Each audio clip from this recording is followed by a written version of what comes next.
Chers étudiants, bonjour. Donc, le cours d'aujourd'hui, c'est le débit cardiaque. Voici le plan du cours. Donc, comme vous savez que la principale fonction du cœur est de fournir une quantité suffisante de sang oxygéné à l'organisme pour couvrir ses besoins métaboliques.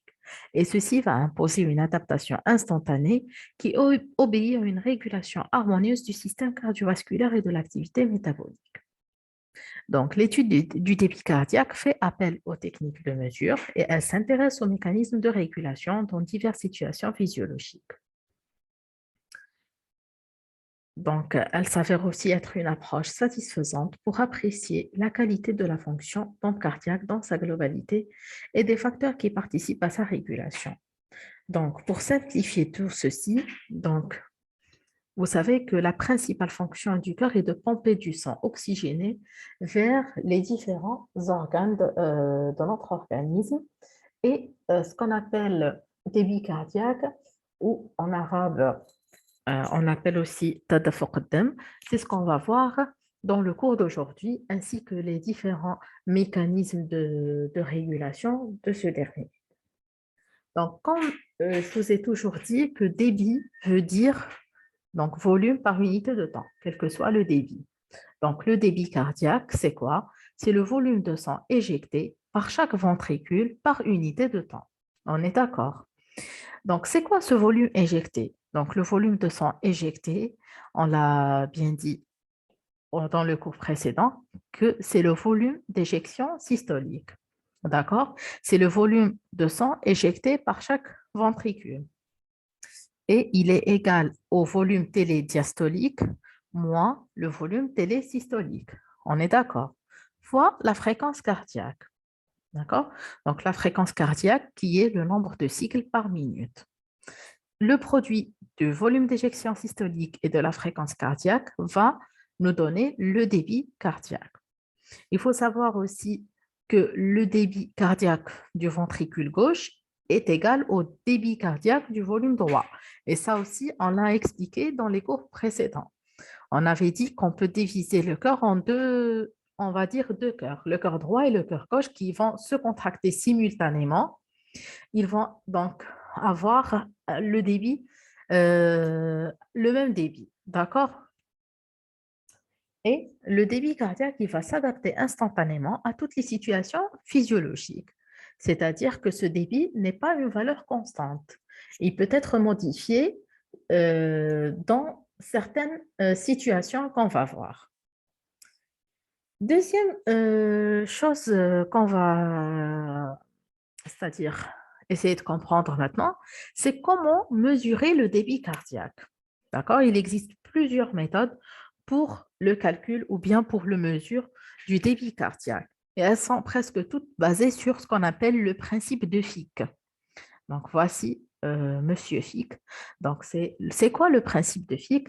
Ou bien aussi, on l'appelle le principe de conservation de la masse. D'accord? Le principe de Fick est égal aussi, on l'appelle aussi le principe de conservation de la masse. Donc, je vais vous dire ce qu'il y a dans la diapo et on va par la suite simplifier. Donc, il nous dit quoi ce principe de Fick? Que la quantité d'une substance fixée par un organe, par unité de temps, est égale au produit du débit sanguin de cet organe par la différence de concentration de cette substance dans le sang artériel et veineux de cet organe. D'accord? Donc, c'est ça le principe de Fick ou bien le principe de conservation de la matière. Donc, comment on a pu mesurer le débit cardiaque à partir de ce principe? Donc, c'est simple. On a utilisé le poumon. D'accord? Donc, l'organe ici, c'est le poumon. La substance ou bien, pardon, voilà, la substance fixée donc, par cet organe, c'est l'oxygène. On est d'accord. Et le débit sanguin du poumon, pourquoi le débit sanguin du poumon? Parce que le poumon, c'est le seul organe qui va recevoir la totalité du débit cardiaque. Donc, c'est pour ça qu'on a utilisé le poumon. Donc, on va refaire. Donc, on a utilisé un poumon. La substance ici, donc c'est l'oxygène, et le débit du poumon est égal au débit cardiaque, parce que, comme je vous ai dit, que le poumon, c'est le seul organe qui reçoit 100% du débit cardiaque. Et donc, le débit sanguin du poumon est égal au débit cardiaque. D'accord? Donc, comme vous le savez, le sang veineux mêlé, pauvre en oxygène, va arriver au niveau des poumons. Il va y avoir des échanges. Il y aura une modification donc, de son contenu en oxygène. D'accord? Donc, la quantité de l'oxygène fixée, donc ça, c'est plusieurs équations, mais l'équation la plus simple, la voilà. La quantité de l'oxygène fixée, ou bien la VO2, est égale au produit donc, du débit de cet organe, ou bien donc, débit sanguin pulmonaire qui est donc égal au débit cardiaque. Comme vous voyez ici, c'est QC. QC veut dire débit cardiaque, fois donc, la différence artério-veineuse en oxygène, donc CaO2 moins CVO2. Après, on va, donc selon la règle de 3, on va faire ressortir donc le débit cardiaque de cette formule. Et donc, le débit cardiaque est égal à la VO2 sur la différence artério-veineuse en contenu en oxygène. D'accord? Ce que vous avez compris. Et on l'a mesuré. Donc, ici, on a fait une application des différentes variables et on a obtenu 5 litres par minute. D'accord? Est-ce que vous avez compris cette partie? Donc, je vais reprendre.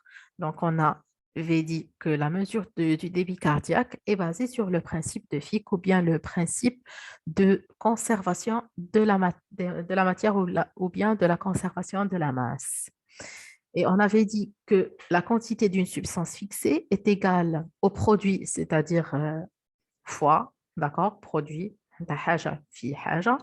donc le produit de quoi? Du débit sanguin de cet organe, fois la différence artério-veineuse de cette substance. Donc cet organe, c'est le poumon, cette substance, c'est l'oxygène. Et pourquoi le débit cardiaque est égal au débit pulmonaire? Parce que le poumon, c'est le seul organe qui va recevoir la totalité du débit cardiaque ou bien 100% du débit cardiaque. Il existe également d'autres techniques, donc par exemple la technique de Stewart Hamilton, ou bien on appelle aussi euh, le cardiogreen, ou bien en utilisant un indicateur donc, qui est le verre d'indocyanine. Il existe aussi la même méthode donc, du principe de Fick, mais en utilisant un produit radioactif comme l'iode 131, le kryptone 85. Ou bien il existe une autre technique qu'on appelle la thermodilution ou bien l'embol froid. Donc, ce sont des techniques qu'on veut juste citer donc, pour que vous les connaissiez, c'est tout. D'accord? Mais celle à retenir, c'est la technique basée sur le principe direct de Fick. Maintenant, on a dit que le débit cardiaque à l'état stable est égal donc au produit VES fois fréquence cardiaque. Il est presque égal à 5,5 plus ou moins 1 litre par minute. D'accord? Vous le savez très bien que le débit cardiaque peut varier en fonction des dimensions corporelles, c'est-à-dire poids et taille. Et donc, pour obtenir un truc, disons, plus représentatif, on peut le diviser sur la surface corporelle. Donc, débit cardiaque divisé sur la surface corporelle, on obtiendra ce qu'on appelle l'index cardiaque. Donc, l'index cardiaque, il est égal à 3,3 plus ou moins 0,3 litres par minute par mètre carré de surface corporelle. Il existe aussi une autre notion importante qui est la réserve cardiaque. La réserve cardiaque est définie comme étant le débit cardiaque maximum moins le débit cardiaque au repos. Donc, ce qu'on appelle aussi la réserve cardiaque.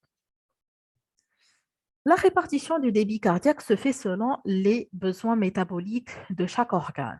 D'accord? Elle est différente d'un organe à l'autre. Par exemple, les muscles reçoivent 20% du débit, le foie 24%, les reins 22%, le cerveau 14%, la peau 8%. Vous voyez ici que le myocarde reçoit uniquement 5% du débit et les autres organes, c'est 7%. D'accord? Et on avait dit aussi que le débit cardiaque peut varier lors de différentes situations physiologiques. Par exemple, il peut augmenter à l'exercice, Donc, vous voyez, il devient de 5 litres à 25, voire 30 litres par minute. D'accord? En cas d'anxiété ou bien de stress, en cas de fièvre, en cas donc aussi d'un environnement chaud, lors de la digestion, la grossesse entre deuxième et sixième mois et à l'altitude. Il peut également diminuer lors du passage en orthostatisme. C'est quoi l'orthostatisme? C'est-à-dire le passage de la position couchée vers la position debout et avec l'âge. D'accord? Donc, ce sont des variations physiologiques qui peuvent nous donner donc des variations du volume, pardon, du débit cardiaque. Donc, ça, c'est important. On va maintenant passer à la régulation du débit cardiaque. Donc, quand on dit régulation, donc on va revenir toujours à l'équation. Donc, débit cardiaque est égal au volume d'éjection systolique fois la fréquence cardiaque. Donc, les deux principaux déterminants sont la fréquence cardiaque et le VES. On est d'accord. Donc, la régulation, on va la diviser en régulation de la fréquence cardiaque et en régulation du VES. On va commencer par la régulation de la fréquence cardiaque. Donc, comme vous voyez ici, ce schéma qui nous montre les variations du débit cardiaque en fonction de la fréquence cardiaque. On voit que l'augmentation donc, isolée de la fréquence cardiaque va augmenter une augmentation du débit cardiaque, mais ce jusqu'à une limite. Après, on voit que le débit cardiaque commence à diminuer. D'accord? Donc, c'est quoi cette limite? C'est entre 50 et 180 battements par minute. Donc, lorsque la fréquence cardiaque est entre 50 et 180, donc plus elle augmente, plus le débit augmente. Au-delà de environ 180 battements par minute, le débit commence à diminuer. Pourquoi? Parce que le temps de remplissage diminue. D'accord? Donc, la fréquence augmente vraiment beaucoup et donc le temps de remplissage diminue et donc la perfusion des coronaires diminue. Et donc, automatiquement, le débit cardiaque va diminuer. Moins de 50, elle peut donner une baisse du débit cardiaque parce qu'on a des cas, par exemple les sportifs de haut niveau ou d'autres cas où avec une fréquence basse, mais le débit reste inchangé. D'accord? Et on avait dit que l'augmentation isolée de la fréquence cardiaque n'entraîne pas obligatoirement une augmentation du débit, sauf si le VES reste constant ou augmente. D'accord? Et la régulation de la fréquence cardiaque se fait au niveau du nœud sinusal. Et là, on l'a déjà dit au cours du cours d'électrophysiologie cardiaque. On avait dit que le nœud sinusal, c'est celui qui va nous donner le rythme donc, cardiaque. D'accord? Donc, la régulation se fait à son niveau. Donc, on va parler de la régulation, on va parler du contrôle nerveux. D'accord? Donc, le contrôle nerveux, il est assuré par le rôle du système nerveux autonome. Donc, c'est le mécanisme le plus important de la régulation extrinsèque de la fréquence cardiaque. D'accord? Et on avait dit qu'il va agir au niveau du nœud sinusal. On a deux composantes du système nerveux autonome. On a le système nerveux sympathique et on a le système nerveux parasympathique. Donc, le sympathique, on l'appelle aussi le cardio-activateur ou accélérateur. Et l'autre, c'est le cardio-inhibiteur ou bien ralentisseur. D'accord? Donc, lorsqu'on a une activation du système nerveux sympathique, qu'est-ce qu'on va avoir? Donc, on va avoir un effet chronotrope positif, inotrope positif, et on a un autre effet, donc c'est l'effet lusitrope. Donc, il y aura une accélération du relâchement du muscle cardiaque. D'accord?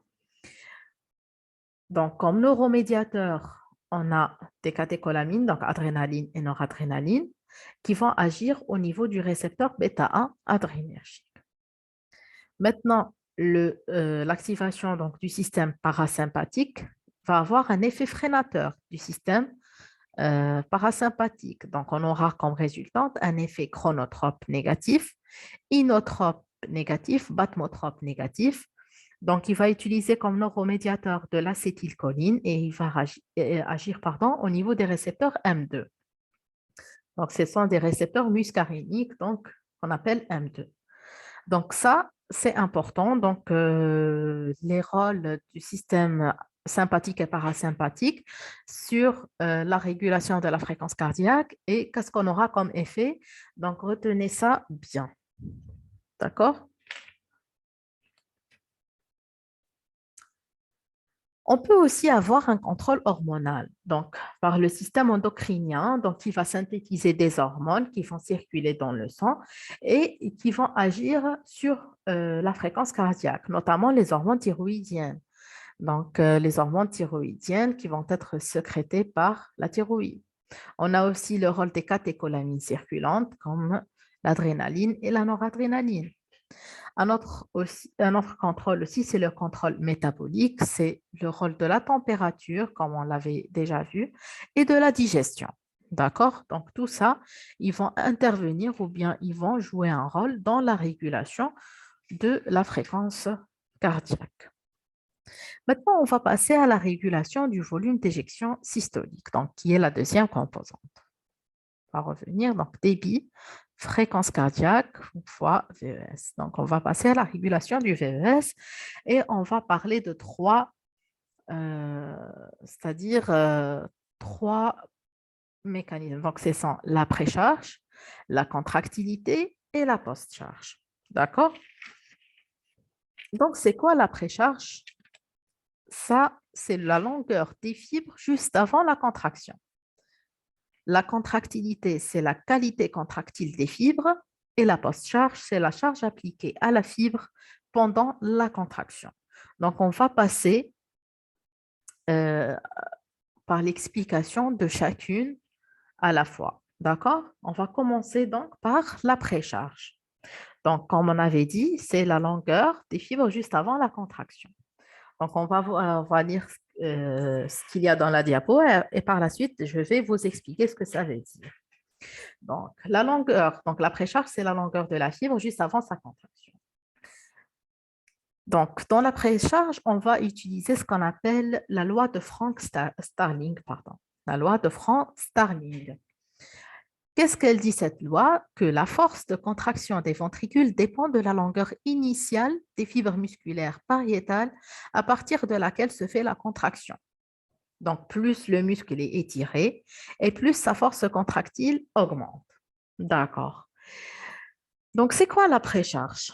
La précharge, en fait, elle correspond euh, à la quantité ou bien au volume du sang qui se trouve à la fin de la diastole, c'est-à-dire le volume maximal du sang. Et donc, la fibre est très distendue à ce moment-là, la fibre musculaire cardiaque. D'accord? Et c'est quoi le volume sanguin donc, qui se trouve en fin de diastole et juste avant la systole? On l'avait déjà dit, c'est le volume télédiastolique. Télé, c'est-à-dire à la fin. D'accord? Donc, plus le volume augmente, plus la fibre musculaire est étirée et plus sa force contractile augmente et donc la précharge augmente. Et c'est ça la loi de Frank-Starling. D'accord? Vous comprenez ceci. Et comme la précharge augmente, le débit cardiaque va augmenter.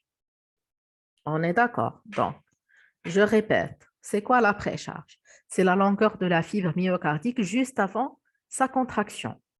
D'accord? Donc, on avait dit que le sang qui se trouve à l'intérieur du ventricule juste avant sa contraction correspond donc au volume sanguin maximal après la diastole. Donc, c'est le volume télédiastolique. Vous imaginez que le ventricule est très rempli, il est très distendu, la fibre elle est très distendue et donc plus ce volume augmente, plus elle est distendue, plus sa force de contraction augmente et plus le débit cardiaque va augmenter. D'accord? Donc ça, c'est le premier facteur déterminant. Donc, à la fin du remplissage du ventricule, on a donc ici le volume télédiastolique et la pression qui règne, c'est la pression télédiastolique. Donc, cette précharge même, elle dépend de plusieurs facteurs. Donc, des facteurs cardiaques et des facteurs extracardiaques. Quels sont les facteurs cardiaques? Donc, c'est la pression de l'auriculaire droite et la systole auriculaire qui participe à 20% du remplissage ventriculaire, comme on l'a déjà vu. Donc, pour comprendre ceci, il faut voir ce qu'on appelle ici ce qu'on appelle ici, c'est le schéma de Guiton. Donc, c'est quoi le schéma de Guiton? Le schéma de Guiton, c'est un schéma qui nous montre la relation entre le débit cardiaque, vous voyez ici en ordonnée, par rapport à la pression auriculaire en millimètres de mercure. D'accord. Donc, on va comprendre ce schéma. Donc, et vous voyez ici une courbe jaune qui correspond aux variations du débit cardiaque et une courbe blanche. Donc, ici, c'est le retour veineux. D'accord. Donc, le débit cardiaque, c'est quoi? C'est le volume du sang éjecté par ventricule par unité de temps. On est d'accord. C'est quoi maintenant le retour veineux? Le retour veineux, c'est le volume du sang qui va revenir à l'oreillette, d'accord, par minute. Donc, ici, si on prend donc, le volume éjecté par le ventricule gauche et le retour veineux, c'est le sang qui reviendra donc à l'oreillette droite. Et dans les conditions donc, physiologiques, le débit cardiaque est égal au retour veineux. D'accord? Donc, comme vous voyez ici, plus la pression de l'oreillette auriculaire augmente, plus on a une augmentation du débit cardiaque. Par contre, plus on a une augmentation de la pression auriculaire et plus le volume donc, qui correspond au retour veineux diminue. On est d'accord. Jusqu'à ce que ce dernier soit égal à 0 lorsque la pression auriculaire est à 7 mm de mercure. Donc, lorsqu'on a 7 mm de mercure de pression auriculaire, le retour veineux est complètement inexistant ou bien il est égal à 0. Le point A, c'est le point d'équilibre et c'est le point de fonctionnement normal. Et c'est, comme je vous ai dit, l'équilibre entre débit cardiaque et retour veineux. Et il correspond à une pression auriculaire de 2 mm de mercure. D'accord? Donc, plus le retour veineux augmente, donc le contraire, plus la pression auriculaire augmente, plus le retour veineux diminue et plus le débit cardiaque augmente. D'accord? Parce qu'on avait dit aussi que la pression auriculaire, lorsqu'elle augmente, on aura une augmentation du remplissage, donc c'est en rapport avec la systole auriculaire. D'accord. Donc, si on va maintenant utiliser des situations physiopathologiques pour comprendre ce qu'on est en train de dire. Donc, let's have some fun. Donc, vous voyez ici, c'est le même schéma de Guiton qui nous montre la variation du débit cardiaque par rapport à la pression de l'oreillette droite. Vous voyez ici la courbe du retour veineux en blanc, la courbe du débit cardiaque en jaune et le point rouge, c'est le point A. Ça, c'est le précédent schéma. Maintenant, si on va prendre un point au hasard, par exemple le point H. Donc, regardez bien le schéma.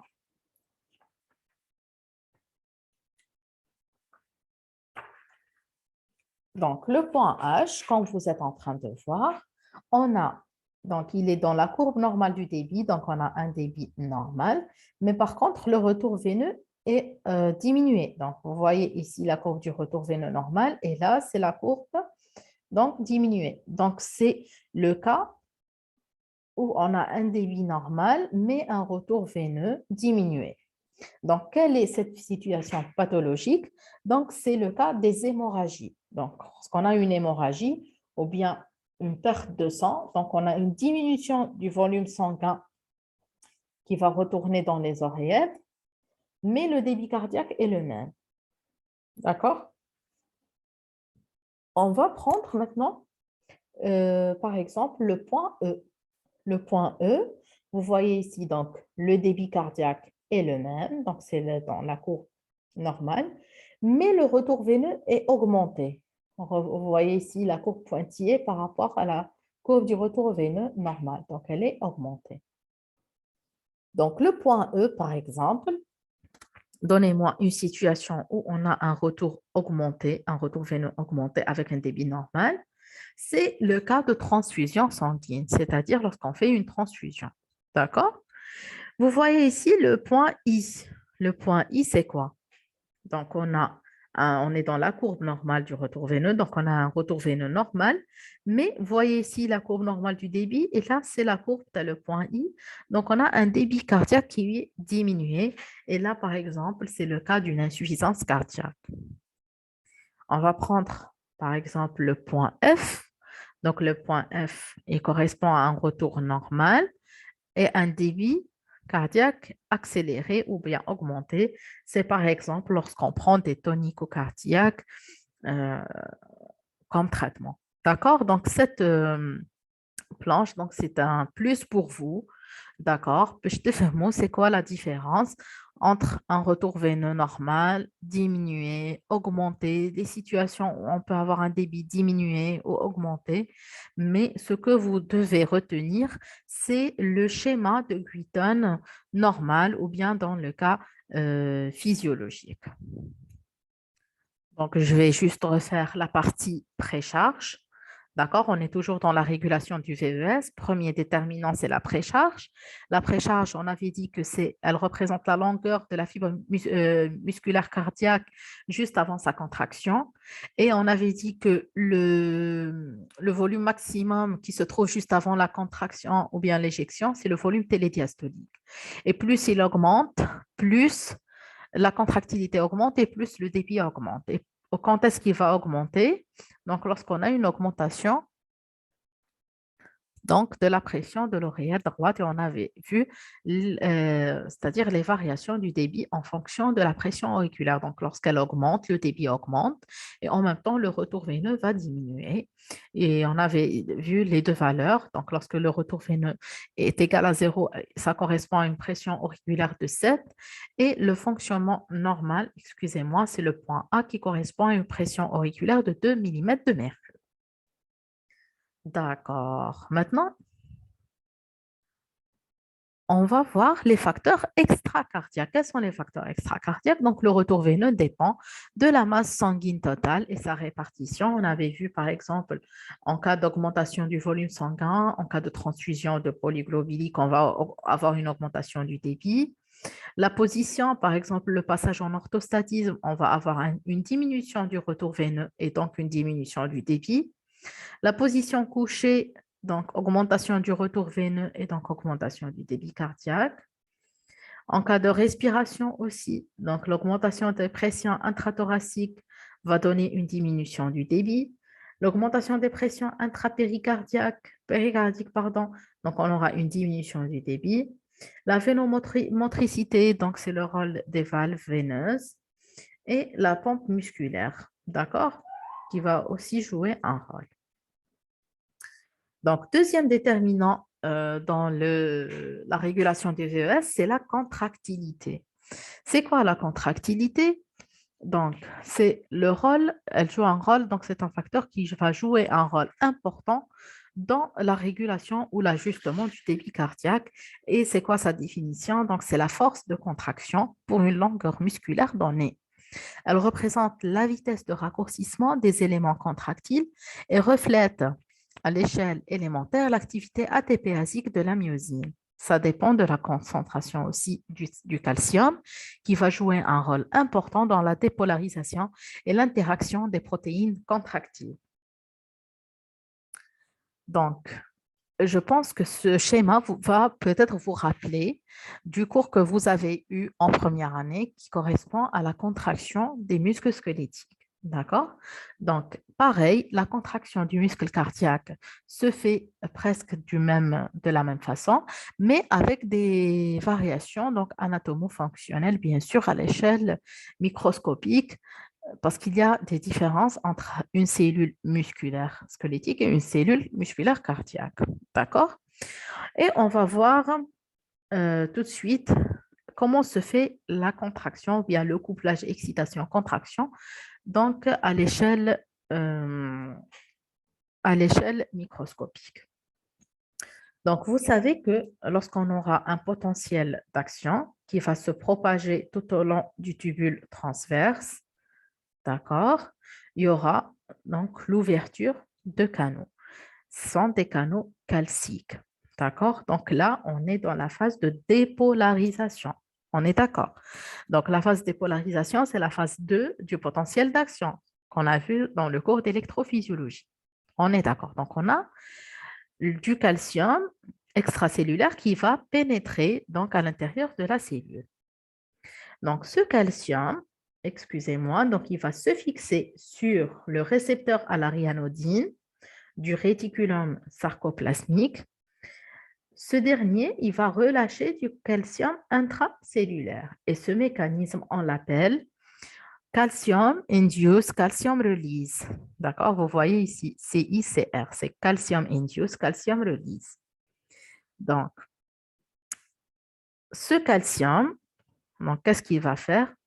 Il va se fixer, il va se fixer sur la troponine C, et aura un changement de la configuration spatiale du complexe actine-myosine-troponine.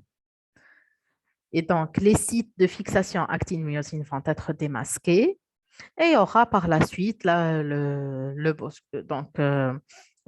mouvement de bascule des pans croisés actine-myosine et ce qu'on appelle aussi le mouvement de glissement. On est d'accord. Donc, en cas de contraction, on a un raccourcissement et en cas de relaxation, on a l'augmentation de l'espace entre ces différentes protéines. Donc, à la fin de la contraction, ce calcium aura donc deux solutions pour arrêter la contraction. Soit il va être recapté par le réticulum sarcoplasmique, d'accord, donc par une pompe ATP-asique à calcium, ou bien il va être, c'est-à-dire évacué à l'extérieur de la cellule par un échangeur Na+, Ca2+, ATP-asique, et là, on a l'arrêt de la contraction myocardique. Donc, est-ce que c'est compris? Donc, tout ce qui est actine, myosine, c'est-à-dire ça, c'est la même chose que vous avez eu dans les cours de première année. Donc, il suffit juste de faire un petit rappel. D'accord? Donc là, je vais juste répéter cette partie. Donc, on avait dit qu'un potentiel d'action qui va arriver et donc on aura une dépolarisation. La dépolarisation, c'est la phase 2 d'un potentiel d'action. On a une entrée massive des ions Ca2+ extracellulaires qui vont se fixer sur un récepteur de la ryanodine du réticulum sarcoplasmique et va provoquer le relâchement de calcium intracellulaire. Ce mécanisme, on l'appelle calcium induced calcium release et ce calcium va se fixer sur la troponine C et il va donc provoquer une modification donc, de la configuration spatiale du complexe actine-myosine-troponine et donc il va démasquer les sites de fixation actine-myosine et on aura donc le mouvement de glissement. Comme vous voyez ici, regardez-moi bien comment se fait ce mouvement de glissement donc à l'échelle microscopique. D'accord? Et on avait aussi parlé du devenir du calcium ou bien son recaptage à la fin de la contraction. Donc, il peut soit être recapté par une pompe Ca2+ ATP-asique du réticulum sarcoplasmique, comme vous voyez ici, ou bien il va sortir carrément de la cellule par un échangeur Na+, Ca2+. Donc, juste une particularité au niveau de la cellule myocardique, c'est qu'on ne parle pas de triade comme au niveau du muscle squelettique, on parle de dyade. D'accord? Donc, retenez ça, c'est qu'il y a une dyade et non pas une triade.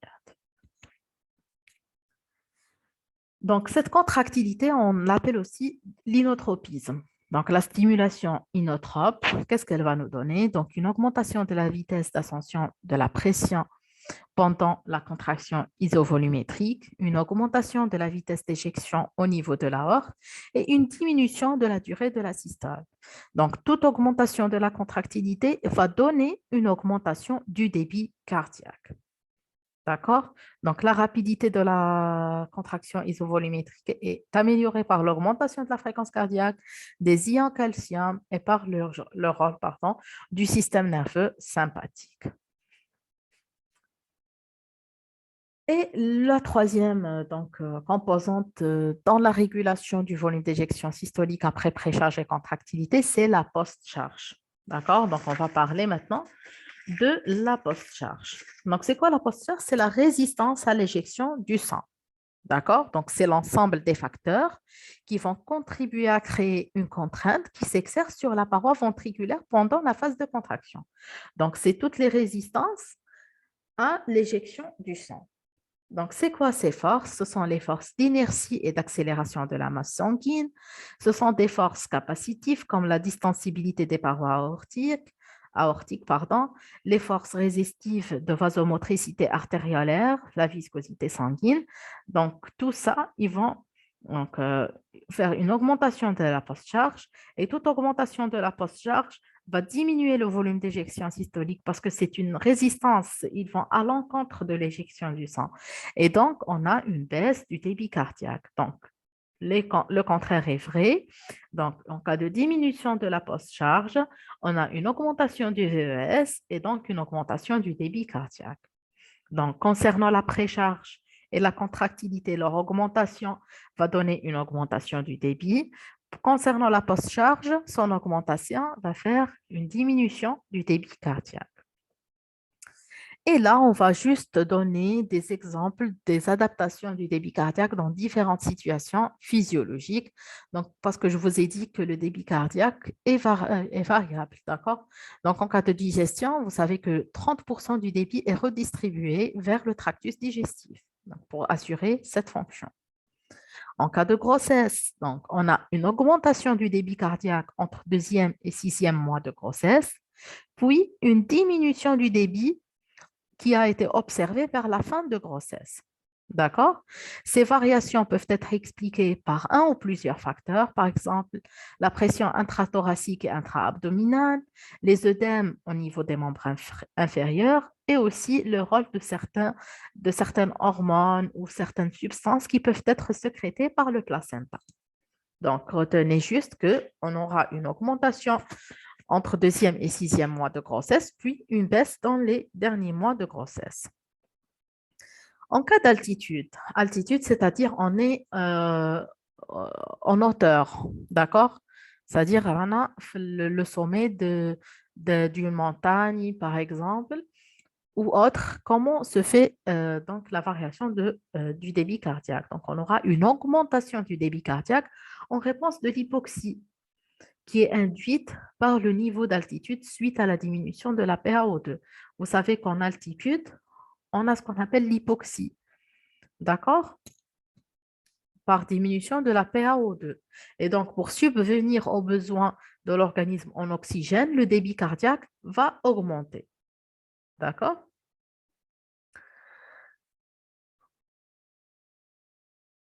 Donc, à l'exercice musculaire, donc on a une stimulation du système nerveux sympathique qui est importante, qui va nous donner une augmentation de la fréquence cardiaque, de l'inotropisme et une augmentation,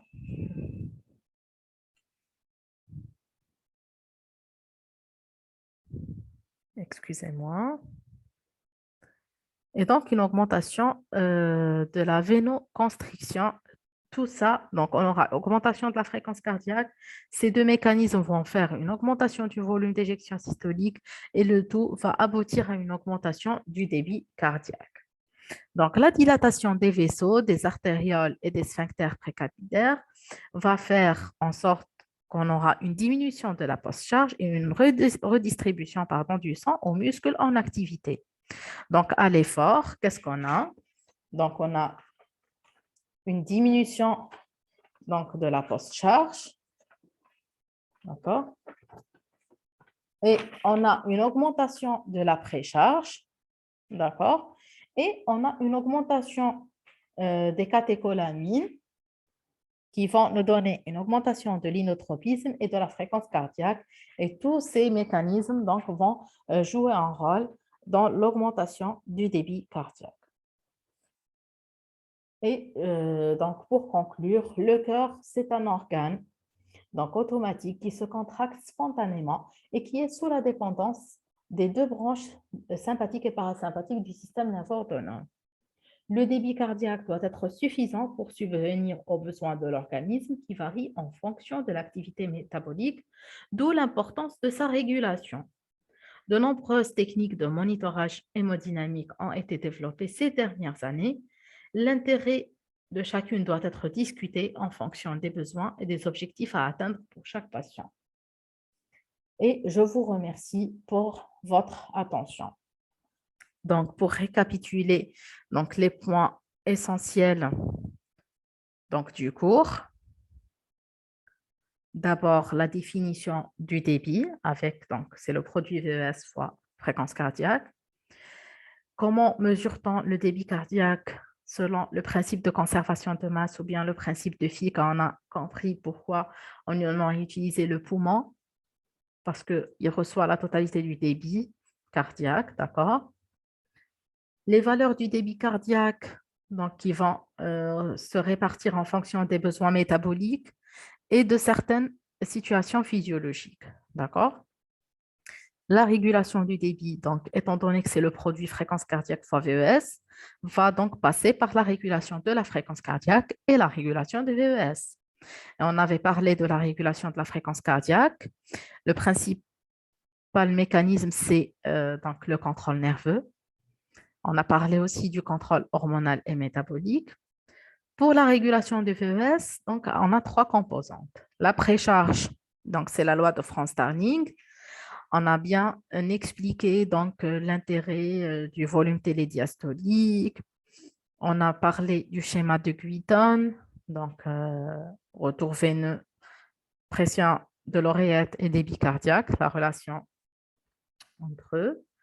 Donc ça, c'est juste pour vous, donc pour appliquer la courbe, mais vous n'êtes pas censé, c'est-à-dire les apprendre par cœur, c'est juste de les comprendre. Quand est-ce qu'on a un débit normal avec une augmentation du retour, ou bien l'inverse, ou bien la diminution du débit ou l'augmentation du débit avec un retour veineux normal, etc. C'est juste des exemples pour vous. Les facteurs extracardiaques, bien évidemment, vous êtes censé les connaître. La contractilité, donc couplage, excitation, contraction, les différentes étapes de ce couplage, excitation, contraction. Et que l'essentiel, c'est que vous compreniez que l'augmentation de la précharge et de la contractilité va augmenter le débit cardiaque, tandis que la post-charge, on avait dit que ce sont les résistances à l'éjection, donc toute augmentation de ces résistances ou bien de ces forces d'inertie, les forces capacitives ou résistives, va diminuer à l'inverse donc le débit cardiaque. Et ça, ce sont juste des exemples des modifications du débit cardiaque au cours des différentes situations physiologiques. Par exemple, la digestion, la grossesse, en altitude. Donc, on a une augmentation du débit cardiaque en raison de l'hypoxie. Et à l'exercice musculaire, pareil, on a une augmentation du débit cardiaque. Et je vous remercie pour votre attention.